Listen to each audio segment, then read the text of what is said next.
Hello everyone, welcome back to my another mini blog. अनु mini blog को आपण मानक स्वागत। तो प्रीवियस ब्लॉग रे मु कहितली मो भौणी आसला आम घर को, तो मु एठी ता पई टिके टिफिन नै आसली से खाइबो बोली।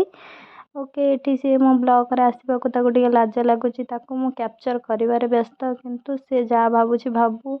तो मोर सेथरे जायस नाही, मु ताको आनिबा कथा आनिबी मो ब्लॉग रे। तो संध्या समय रे एठी टिके जलखिया खाउथलु, ताकू लागुथिला कि कन्या डाकरा तार होउची बोली, सेथिपई से हसुथिला। तो चलिबो, तार एतिकी बयस हेइनी, बाहाबा बयस। तो आपण माने सेमती किछि भाबिबेनी, से छोट पिलाटी मो एज रो। तो एठी खाइबा पीपा सारी मो ब्लॉग टी एंड करछु। आपण मानकु मो ब्लॉग भल लागितिले सब्सक्राइब करिवे निहाती, आ बहुत सारा भल पाए देबे। तो एतिकिरु मु रखुछी।